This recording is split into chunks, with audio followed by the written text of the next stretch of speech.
में भारत सरकार ने 450 एकड़ से ज्यादा बड़ी भूमि के अंदर राष्ट्रीय कोस्टल पुलिस एकेडमी की शुरुआत यहां पर की है और आज इसके संपूर्ण विस्तृतीकरण का भूमि पूजन आज यहां पर हुआ है। भाई आप बैठ जाइए जरा दोनों कैमरा में, सेक्टर पर बैठ जाओ, मैं यहीं रहने वाला हूं।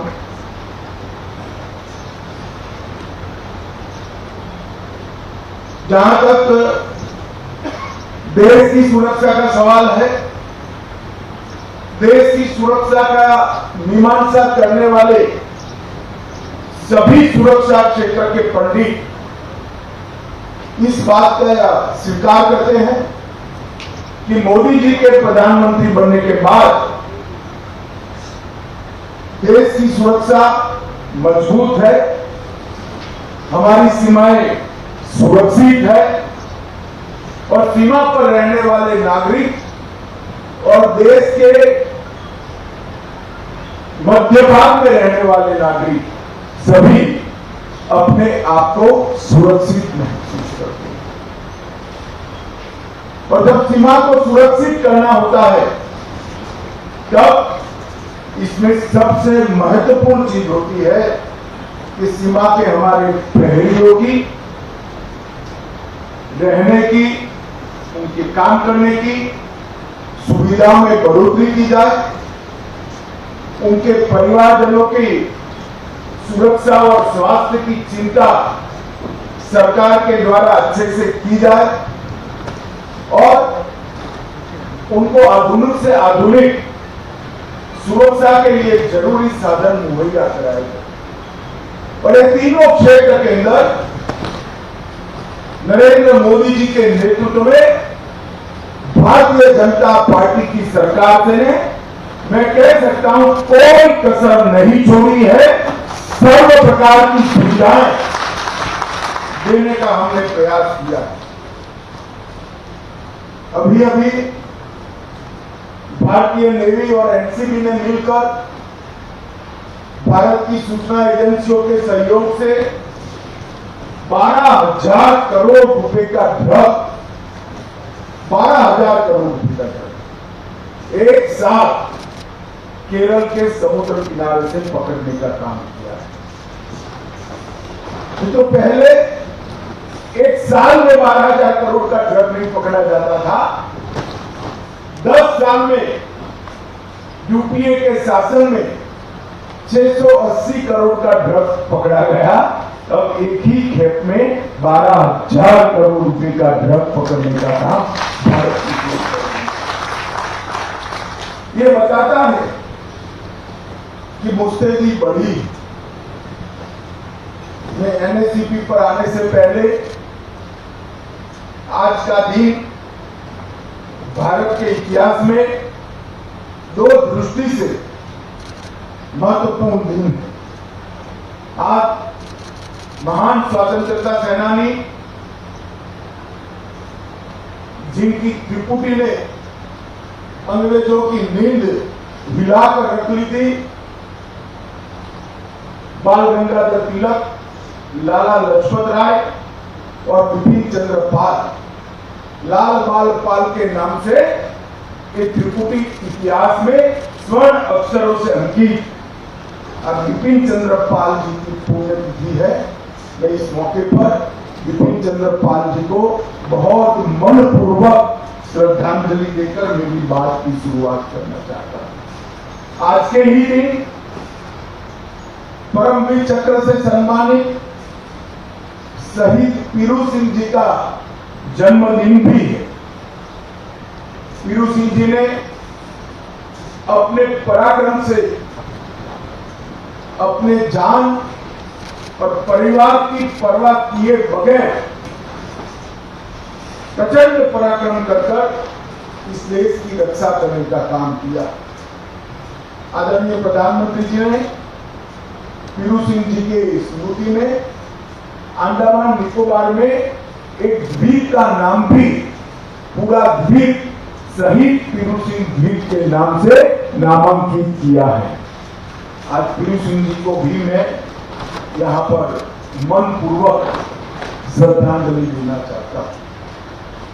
मित्रों, कई बार कई जर्नलिस्ट और कई प्रकार के डेवलपमेंट की मीमांसा करने वाले लोग कहते हैं कि मोदी सरकार आने के बाद सीमाओं पर खर्च अनेक गुना बढ़ गया है, जहां कम लोग रहते हैं। उनका कहने का आशय ये होता है कि भारत के मध्य भाग में जहां जनता रहती है वहां पर ज्यादा खर्च करना। परंतु मैं उनको बताना चाहता हूं, जिस देश की सीमा ही सुरक्षित नहीं है, इस देश के मध्य भाग में विकास के कोई मायने नहीं रहते हैं। सीमा के माध्यम से ही देश। और हमारे देश की बात करें तो 15,000 किलोमीटर, 15,500 किलोमीटर लंबी भूमि सीमा है और 7,516 किलोमीटर लंबी समुद्री सीमा इस देश को ईश्वर ने दी। और पड़ोसी भी ऐसा मिला है जिससे हरदम जागरूक रहने की जरूरत है। ये जो हमारी 7,516 किलोमीटर की सीमा है, उसमें से 5,422 किलोमीटर मेनलैंड की सीमा है और द्वीपों की 2,000 किलोमीटर की सीमा है।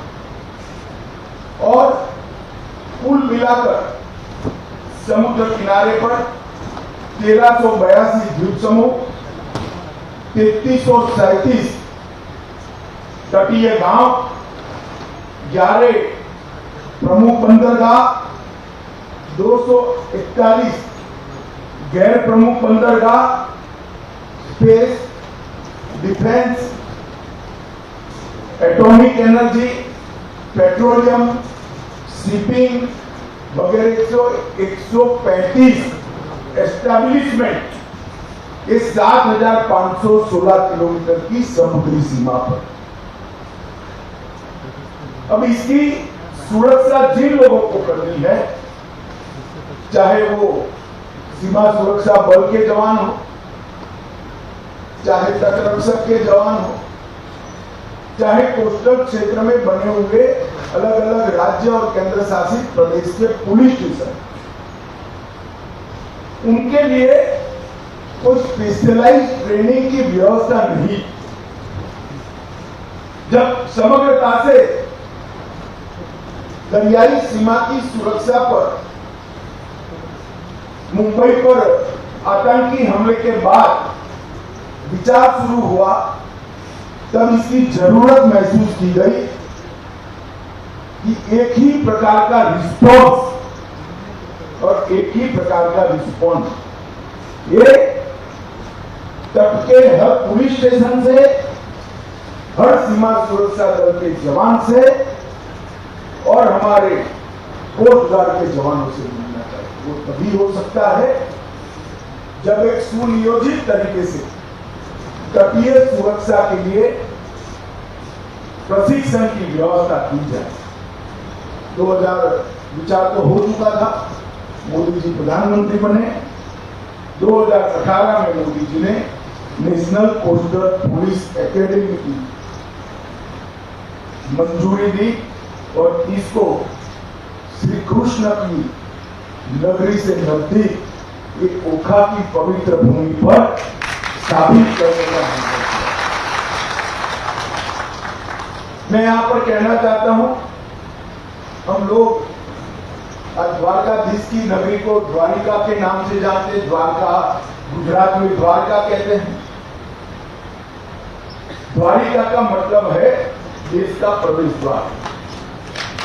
और उस वक्त हमारी समुद्र सीमा से व्यापार का एक बड़ा केंद्र भगवान श्री कृष्ण ने मथुरा से आकर यहां बनाया। और उस वक्त द्वारिका से लेकर सोमनाथ तक यादवों के द्वारा, यादव साम्राज्य की सेना के द्वारा द्वारिका से लेकर सोमनाथ और गिरनार तक पूरी तटीय सुरक्षा की व्यवस्था भी भगवान श्री कृष्ण के वक्त सात्यकी ने करी। और आज मोदी जी की कल्पना से समग्र देश की तटीय सुरक्षा का प्रशिक्षण का काम उसी श्री कृष्ण की भूमि ओखा में हो रहा है। ये मेरे लिए तो कम से कम बहुत आनंद है। जहां पर 28 मई को फुल फ्लेज एकेडमी बनाने का निर्णय किया गया। मैं इस भूमि पर आया था निर्णय करने से पहले। भूमि देखकर डर लगे ऐसा माहौल था कि यहां प्रशिक्षण कैसे हो पाएगा, मगर मैं सुजोलाल थाउजेंड और इनके आईजी जो है हमारे गुजरात क्षेत्र के, दोनों को बहुत बहुत मनपूर्वक साधुवाद देना चाहता हूं कि केवल 1 साल के समय में आज उन्होंने यहाँ पर एक कर दिखाया है जो असंभव था। मेरे मन में तो मोह था कि एकेडमी गुजरात में रहे। अब मैं मंत्री था, मैंने निर्णय कर लिया। बल्ला जी कुछ बोले नहीं, मगर जैसे हमारे आईएएस अफसरों की स्टाइल होती है, साहब बहुत कठिन भूमि है, हो पाएगा नहीं हो पाएगा, ऐसा कर गोल गोल बोलते थे। मैंने बोला बल्ला जी निर्णय कर लो तो हो जाएगा, और आज हो गया। और आज इसका भविष्य लगभग 4 फुट नीची जमीन को ऊपर उठाने का एक भगीरथ कार्य बीएसएफ के जवानों ने 1 साल के अंदर पूरा किया है।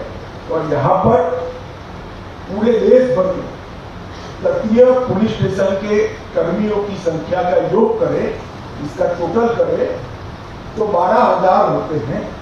जब एकेडमी फुल फ्लेज काम करती हो जाएगी, 1 साल में 3,000 लोगों की ट्रेनिंग की व्यवस्था इस एकेडमी के अंदर है। इसका मतलब 4 साल में 100% भारत के तटीय सुरक्षा करने वाले सभी कर्मी की यहाँ पर ट्रेनिंग समाप्त।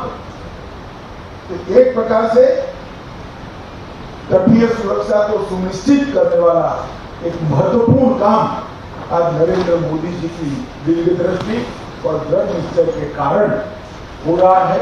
और मेरा भी सौभाग्य है कि इसमें मुझे सम्मिलित होने का मौका मिला।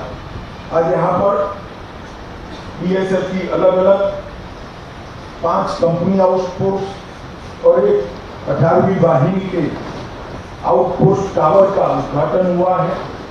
लगभग 56 करोड़ के खर्चे से पाकिस्तान की सीमा को सटकर हमारे सजग प्रहरी अब बड़ी सुविधा के साथ वहां रह पाएंगे और देश की सुरक्षा को सुनिश्चित करेंगे। इसका मुझे बहुत बड़ा आनंद है।